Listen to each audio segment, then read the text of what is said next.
Drage gledalke in gledalci, nahajamo se v Sarajevu na Filozofski fakulteti. Z menoj je Senadin Musabegović, profesor teorije kulture i vizualne umetnosti. Inače i stručnjak za spomenike u Bosni i Hercegovini, koliko smo čitali vaše tekstove. Profesor Senadine, Bosna i Hercegovina je za vrijeme rata između 1941. i 1945. mislim za Drugi svjetski rat, tu su se vodile velike bitke, ključne bitke, Sutjeska, Neretva, tu je bila stvorena u gradiću Jajcu i Nova Jugoslavija, Aunojska ili Titova Jugoslavija. Na sve te događaje između Drugog svjetskog rata postavljeni su mnogi spomenici. Ali ti spomenici su sada, kad je raspala Jugoslavija, doživjeli različite sudbine. Neki su bili uništeni, a za neke se brine. Kako vi tumačite ovaj neprijateljski odnos do ovih spomenika, odnosno kako vi vidite uopšte situaciju u Bosni i Hercegovini po pitanju tih spomenika, partizanskih spomenika? Evo, malo će mi možda biti opširniji moj odgovor. Naime, prvo da vidimo šta su ti spomenici, kako su ti spomenici. Da napomenemo neke stvari, dakle, tu se stvorila, vodilo se narodno-oslobodilačka borba, dakle, borilo se protiv okupatora. Istodobno je bio jedan drugi diskurs, to je da se stvara jedna vrsta proletrijske revolucije, stvari, svrgavanje jednog određenog političkog poretka koji je bio dotadašnji i da se postavi nova politička vlast. Mislim da je veći akcent bio na narodno-oslobodilačkoj borbi, dakle borbi protiv okupatora, i da su se svi narodi ujedinili u zajednički interes da sada oni zajedno stvaraju svoju vlastnu državu i odlučuju. To dosta o tome upravo govore Kockovi dnevnici kada on govori o tom upravo to osjećaju narodno-oslobodilačke borbe. Sad tu je se desio jedna vrsta drame u tom samom diskursu nevidljivo je da li je to revolucionarni preobražaj društva ili je to neka vrsta kontinuiteta sa dosadašnjom tradicijom, ali također da ta tradicija bude preobražena, transformisana i da se izrazi na novi način. Dakle, neka vrsta narodne slobode. I to se, mislim, reflektira u samoj umjetnosti. Ne zaboravimo, na početku samo, kada se izvojala pobjeda, tada možda počne jedna diktatorska, recimo rigidna, bolševička varijanta u Jugoslaviji i tada su se obračunavali sa neprijateljem, pa možda po nekim aspektima nemilosrdno i tako dalje, ali je bila jedna ideja progresa, emancipacije, napretka, idenje ka dalje, neka vrsta internacionalizma. Od 1948. dakle tada dolazimo do raskola i to je, mislim, da je jedan ključni događaj koji se desio za skulpture u bivšoj Jugoslaviji, to je kad je Krleža ne samo napravio govor u Ljubljani 52. godine, već kad je organizirao izložbu srednjovjekovne umjetnosti u Parizu gdje je na centralnom mjestu postavio stečke. Šta on za stečke kaže? Stečki su osobina, oni su i jeretička umjetnost, oni su srednjovjekovna umjetnost koja je razbijala taj imperijalnu pretenziju istoka i zapada da sa nama ovlada. Dakle, rekao je da kroz stečke i kroz bogumile mi sada stvaramo nešto sopstveno, autentično, ali heretično, koje niti je zapad, niti je istok, ali je neki izraz unutrašnje borbe narodnog duha i u bogumilima i on prepoznao tu ideju socijalne jednakosti. Sad, šta je, onda dolazimo do tog pitanja, da vidimo, u tom konflikt protiv istoka i zapada jeste dakle, protiv državnog kapitalizma Staljinovog i protiv liberalnog kapitalizma imperialističkog zapada. Isto tako protiv hrvatskog nacionalizma koji je stvorila buržoazija gdje su Hrvati podziđe u borbi protiv istočnog barbarstva i protiv vidovdanskog nacionalizma na kojem je insistirala Srbija. Dakle, on stvara neki novi narodni duh, nešto novo. I sad tu se pojavljuju steci. Zanimljivo je da na stecima, kad pogledate, kako on kaže, nema tu snažnih dijaboličnih figura, nema apokaliptičnih, mada ne znači da bogumili nisu u kojima je on pisao, vjerovali u apokalipsu. Ali nemate tih prizora strašni, krvavi, razarajući, nema apoteoze patnje, nema ideje iskušenja, nemate razapeto tijelo Isusovo. Dakle, imate jednu geometriju i likove, geometrijski oblik na samom stečku, i likove koje su životni, za njega je ta životna krepnost. Sada, vraćamo se opet na skulpture. Kakve su se skulpture pojavile koje su autentične upravo poslije Drugog svjetskog rata? Imate gro tih skulptura gdje se veliča partizanska patnja, borba, grčevito tijelo, dakle tijelo koje je u naporu. Ali imate ove najljepše skulpture koje su pojavili, to koje su pravili Vojin Bakić, Miodrag Živković, Bogdan Bogdanović, Džamonja.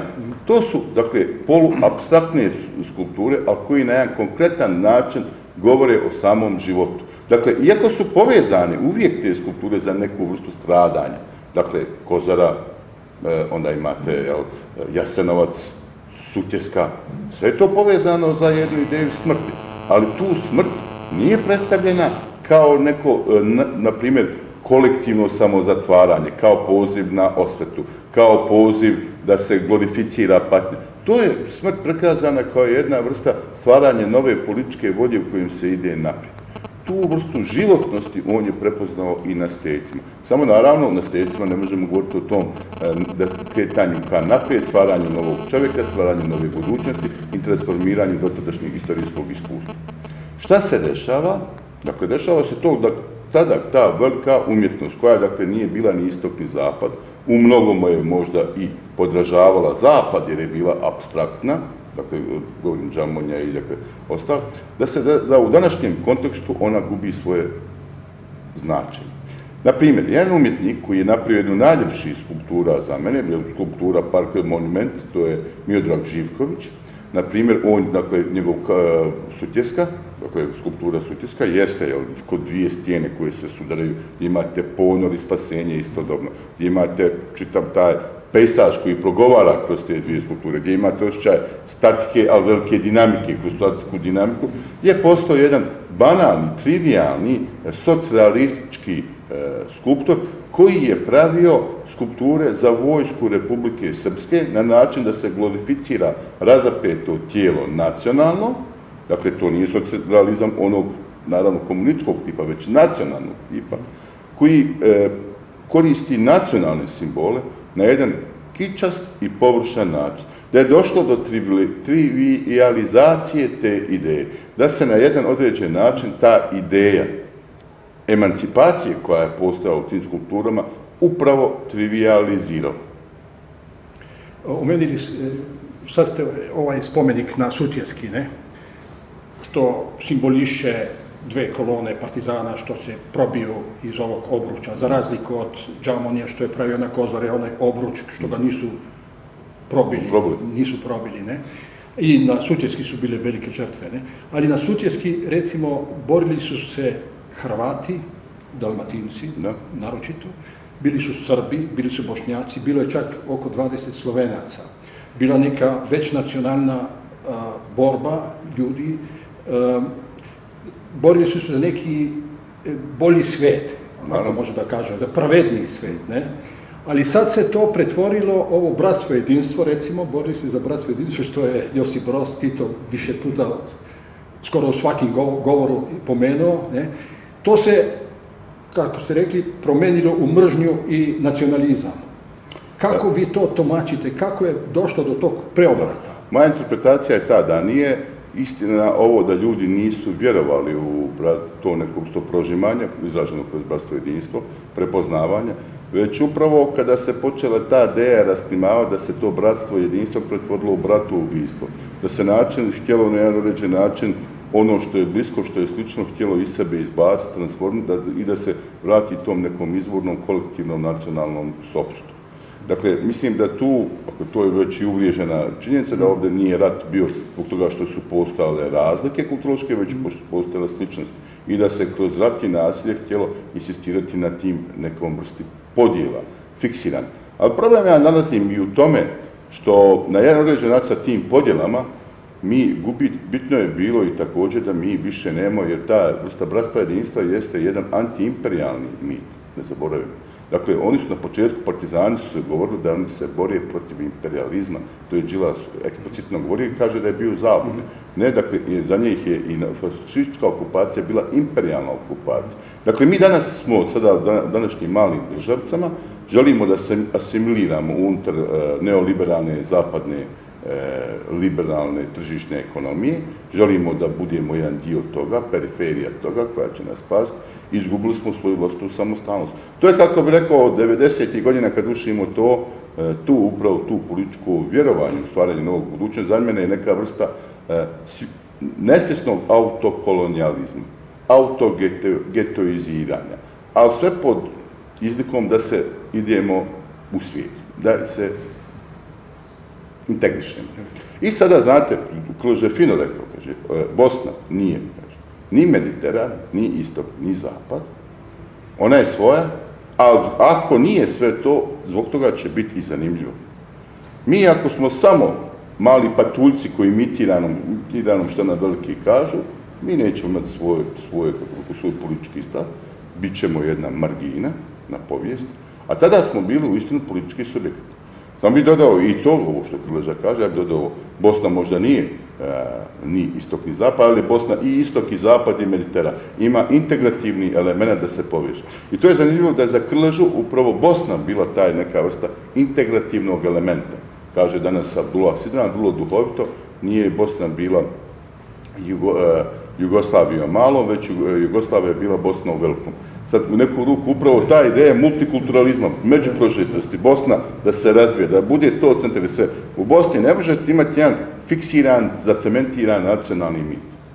Vrlo je teško, jer imate niz slojeva.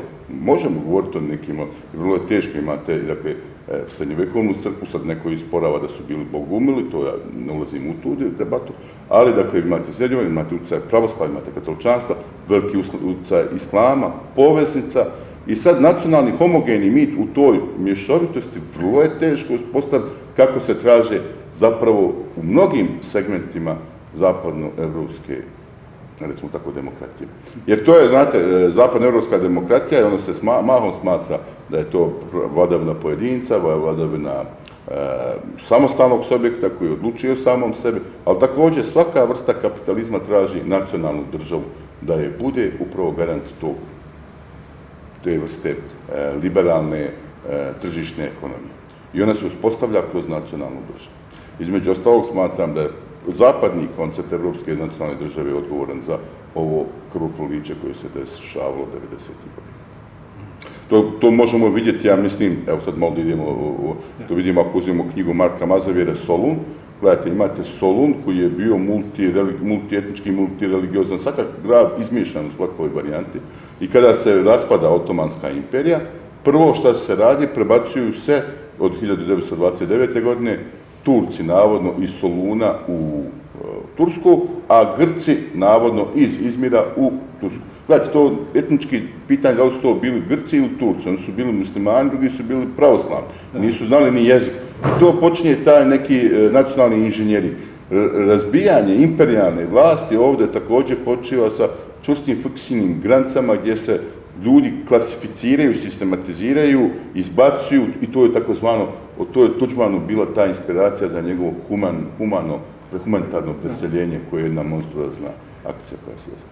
Dobro, možda da se vratimo još spomenicima. Rekli ste da poslije 1948.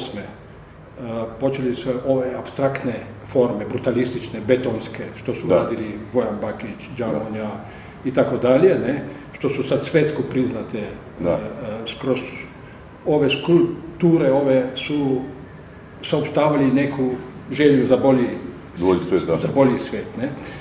Sad me zanima, jer ima u Bosni sada neko radi na razmišljanju da se napravi neki novi spomenik gdje bi bila jedna takva poruka kao što je na ovim spomenikima, gdje bi bili nekako zajedno i Srbi i Bošnjaci i Hrvati i ne znam ko još, ili se pravi samo nacionalističke spomenike. Šta se pravi sad? Evo da vidimo ovako, prvo da nešto napravite, prvo treba imati nešto imati. A mi smo, na primjer, imali muzeje, zemaljski muzej, Američku galeriju Bosne i Hercegovine. Šta se dešava s ovom novom tranzicijskom logikom?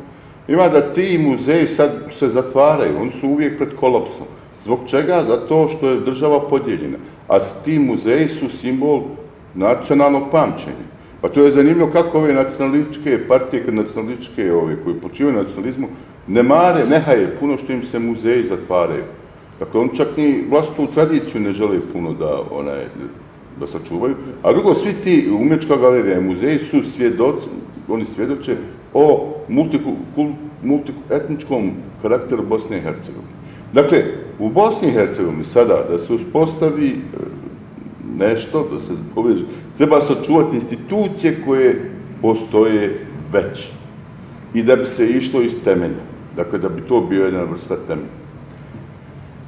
Sada, postavljamo to se pitanja koji način postaviti ovdje, jer bio je konflikt. Sad to je, znate, imamo jednu, to je pitanje uvijek kad kažemo ništa nije crno-bijelo. Naravno, sve je kompleksno. Čitava istorija je kompleksna. Ali tu uvijek dolazimo do nekog pitanja kojim se ja susrećem. Da li možemo relativizirati narodno-oslobodilačku borbu, reći da je Ustaše i partizani su bili izraz dva totalitarna projekta. To vrsta relativiziranja se mahom dešava u ime nacionalnog jedinstva. Kao u Hrvatskoj treba se nacionalno jedinstvo. Kad se to uradi, to je pobjeda konzervativnih desničarskih snaga koji su apsorbirali u sebi taj, recimo, težnju ka boljoj budućnosti. Sad, naravno, u Bosni i Hercegovini to šta bi bila po meni poveznica koja povezuje, to je ipak svijest o zajedničkoj sudbini ovih ljudi koji žive na Bosni i Hercegovini, zajednička svijest o zajedničkoj državi. Kako god to bilo govorilo da je država socijalna, bila loša, troma, ali to bi trebalo biti neka svijest da svi ljudi na koji način sebe profiliraju kroz zajedničku državu. I ja tu ne mogu zapasti u taj neku vrstu relativizma, na primjer 90. godina su bile sve strane u ratu i sve je to bilo krvolučni na balkanski nacionalizam koji je eksplodirao. Ovdje je bila jedna ideja, platforma koja se u mnogim segmentima narodno i banalizirala, koja se transformisala ponekad nešto drugo, to je Republike Bosne i Hercegovine koja se trebala braniti. Ta republika je počivala na avnojevskim granicama i nosila kontinuitet sa onom državom koju smo formirali za vrijeme narodno-oslobodilačke borbe. I to naravno sad treba raditi, ja sam uvijek za to, na toj integraciji. Povezivati. Znači, trebalo bi ove muzeje koji su sad prepušteni propadanju da se nekako podupre. Tu nema, kao što čujem, nema neke... Nema nikakve sada neke...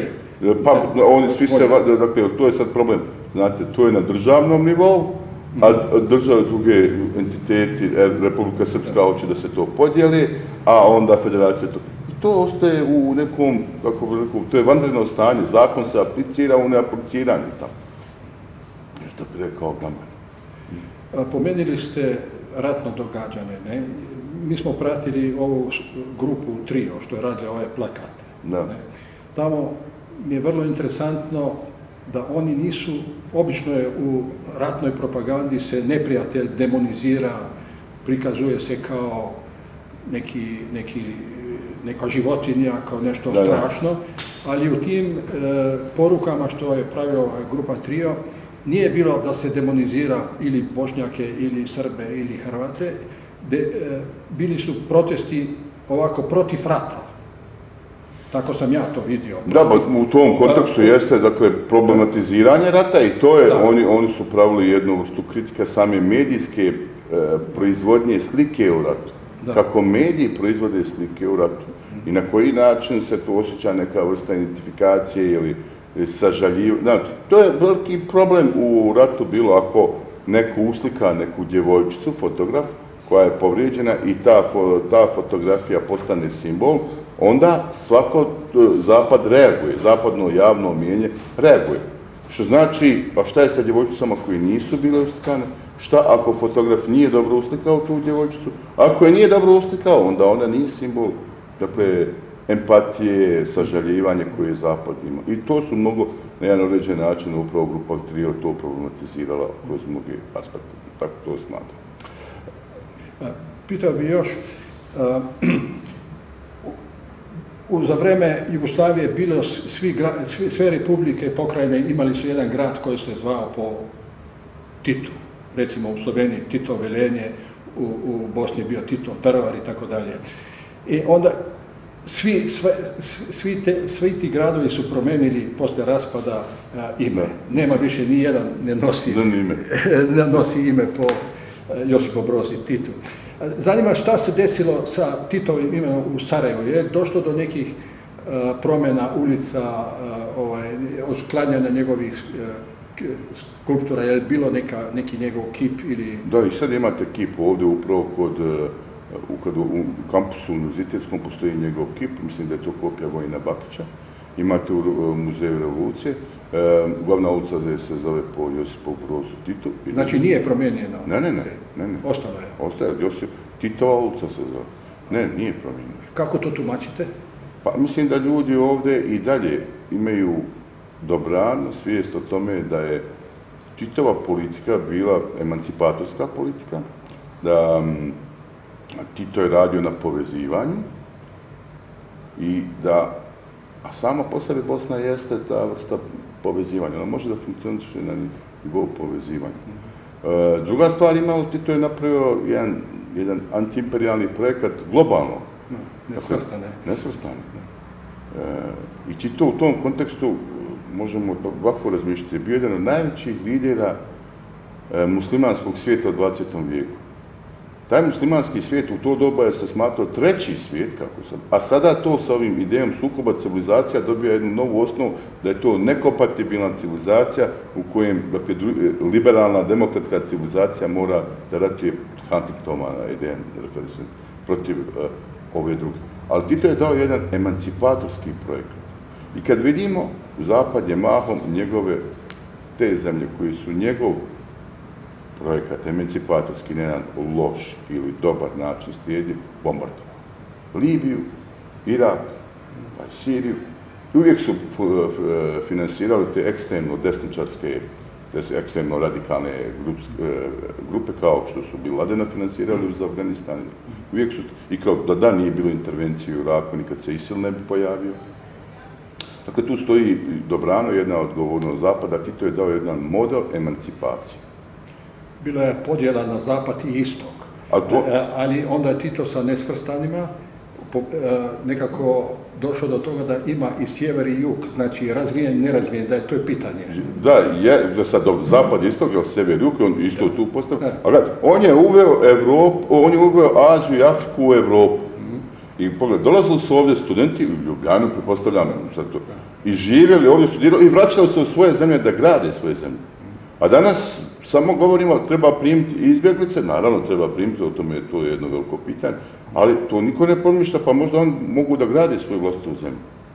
Pa, što je i normalno po mene, ako si rođen u nekoj zemlji da je i voliš i gradiš, da je izgrađaš. Ti je pomagao tim ljudima dobrano da grade. Imao je naravno i svoje interese, jer čitava Jugoslavija proizvodila tamo. Išli su proizvodnje, iz Bosne su ljudi dolazili u Libiju, Irak, proizvodili, zarađivali svoju zemlju. Možda još jedno konkretno. Bili smo prek nekoliko dana i na Sutjeski, vidimo da se obnavlja muzej se obnovio, jer je u tom zadnjem ratu bio uništen. Spomenik, to se dosta dobro održava, bili smo na Jablanici, dosta dobro mislim, super su uredili onaj most, srušen, ali 15 km dalje je srušen spomenik bitki na Neretvi, na Maklinu, gdje su se vodile najžestokije borbe za vreme, ili u Mostaru je srušen partizanski spomenik.